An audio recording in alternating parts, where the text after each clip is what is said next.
পালোহি আহি ৰৈ আছোঁ আপোনাৰ কাৰণে। কালি গধূলি সিহঁতি ধৰিছিলে ল'ৰাকেইটাই গধূলিয়ে ধৰে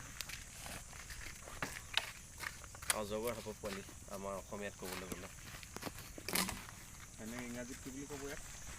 পাইথন নাম আছে পাইথনৰ কেইবাবিধো আছে নহয়।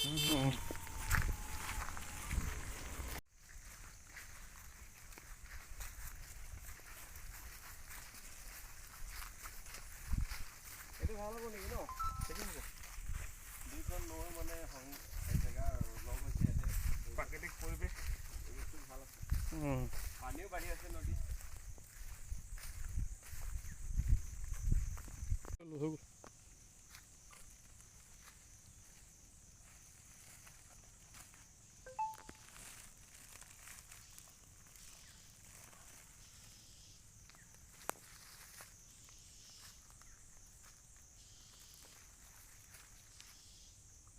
এইটোৱে হয় অজগৰ পোৱালি।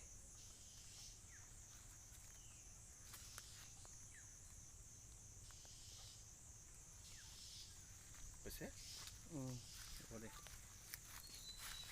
দুইখনতে ধৰি থাক দুইখনতে ধৰি আছোঁ বাৰু। নামটো কি ইংৰাজীত? পাইথন হয় আৰু আমাৰ ইয়াততো অজগৰ জালপুহীয়া অজগৰ বুলি কয়তো জালপুহীয়া। এতিয়া মেইন কথা হ'ল ইয়াৰ চকলাখিনি এনেকৈ লোৱা হৈছে ন? ঠিক আছে মুখৰ অৱয়ৱটো লোৱা লৈছা? ঠিক আছে অ'কে মই কথাখিনি পাতিম বাৰু। কষ্ট পোৱাৰ আগতে এৰি দিম বুলি ভাবিছোঁ। বহুত ফূৰ্তিলা হয় চাই লোৱা ভালকৈ বডিটো লৈছা ভালকৈ। ইয়াৰ বয়স কিমানমান হ'ব আনুমানিক? এইটো 2 বছৰীয়া হৈছে। হ'ব এইটো মানে বিৰল প্ৰজাতি নহয়, ইয়াত পোৱা প্ৰজাতি। ইয়াত সচৰাচৰ পোৱা প্ৰজাতি। তাৰ আগতে অজগৰ আমাৰ ইয়াতো পৰা আমি জনাই নাছিলোঁ।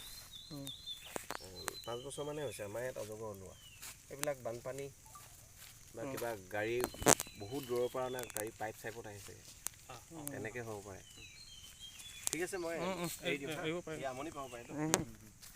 ঠিক আছে কি এনেকুৱা এটা যাবগৈ লৈ তাৰপৰাই লৈ যাব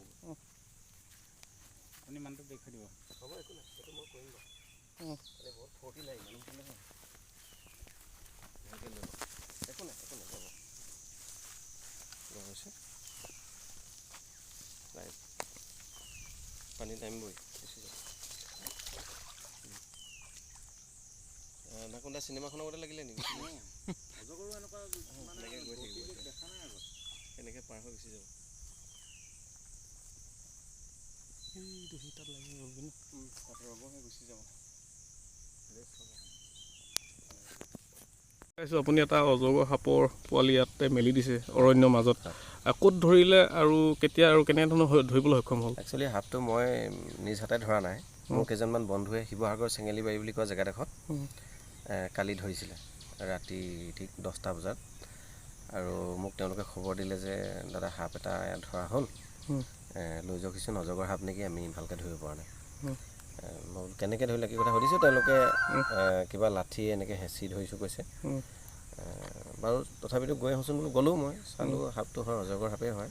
ঠিক আপোনালোকে দেখিছে সাপটো ইতিমধ্যে 6 ফুট 4.5 ফুট 6 ফুট হ'ব অজগৰ সাপৰ পোৱালি। জালপহীয়া অজগৰ বুলি কয় আমাৰ ইয়াত। আৰু সেই সাপটো তেওঁলোকে ধৰি ৰাখিছিলে আৰু মই আনি এতিয়া ধৰক জংঘলত থাকে এৰি দিছোঁ। হয়, লগতে আৰু এটা কথা ক'ব বিচাৰিম যে যিহেতু সাপ বুলি ক'লে সকলো মানুহে আচলতে সচৰাচৰ আমি জানো যে কি বিষাক্ত সাপে যদি দংশন কৰে মানুহৰ তৎক্ষণাত মৃত্যু হয়। তেনে ক্ষেত্ৰত এনেধৰণে সাপ ধৰাটো কিমান যুক্তিসংগত আৰু তেখেতলোকে কেনেধৰণৰ ব্যৱস্থা গ্ৰহণ কৰিব লাগে, আৰু আপুনি কিমান দিনৰ পৰা এই সাপৰ লগত ধৰাৰ লগত জড়িত হৈ আছে? মই আগৰ নিউজতো এই কথাটো সুধিছিলে, মই কৈছোঁ।